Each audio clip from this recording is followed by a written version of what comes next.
জানগা আপনার আগে জানগা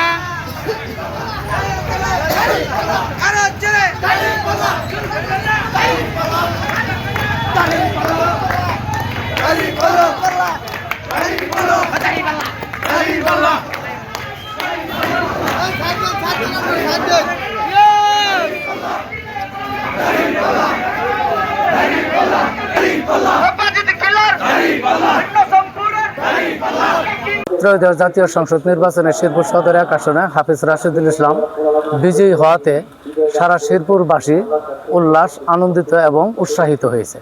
কারণ এই শেরপুরের একমাত্র সৎ এবং যোগ্য ব্যক্তি আমরা এই প্রথম শেরপুরবাসীদের জন্য উপহার হিসাবে হাফিজ রাশিদুল ইসলাম বিজয়ী হয়েছে।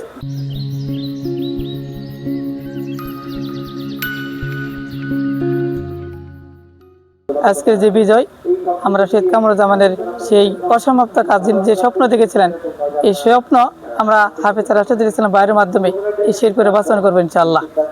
আর আজকে আমরা আসলে এই বিজয় আসলে শেরপুরের মানুষের, শেরপুরের সকল জনগণের মহান আল্লাহ রাব্বুল আলামিনের একান্ত ইচ্ছায় আমরা দীর্ঘ প্রতীক্ষার ফল হিসেবে বলা যায় যে প্রায় কয়েক দশকের অপেক্ষার অবসান।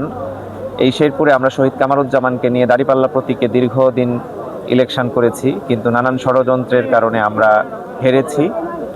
এবার আমরা শহীদের রক্তের ঋণ শোধ করার কল্পেই আমাদের প্রতিশ্রুতি ছিল এবং সেই টার্গেট বাস্তবায়নের জন্যই আমরা আমাদের সর্বশক্তি নিয়োগ করেছি। আল্লাহর অশেষ মেহেরবানিতে আমরা বিজয় লাভ করেছি এবং বিপুল ভোটে বিজয় লাভ করেছি, আলহামদুলিল্লাহ।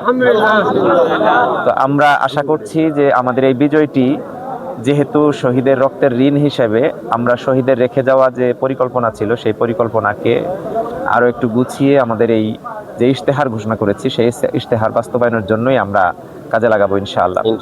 বিশেষ করে এই অবহেলিত শেরপুর, অবহেলিত জনপদ, এই জনপদকে গড়ে তোলার জন্য আমাদের যে মূল তিনটি শব্দ নির্ধারণ করেছি, উন্নত, নিরাপদ এবং সমৃদ্ধ শেরপুর, এই নিশ্চিত উন্নত, নিরাপদ এবং সমৃদ্ধ শেরপুর যেন আমরা করতে পারি, এজন্য জনগণের প্রত্যাশার আলোকে জনগণকে সাথে নিয়ে আমরা আমাদের এই পরিকল্পনা বাস্তবায়ন করবো ইনশাআল্লাহ।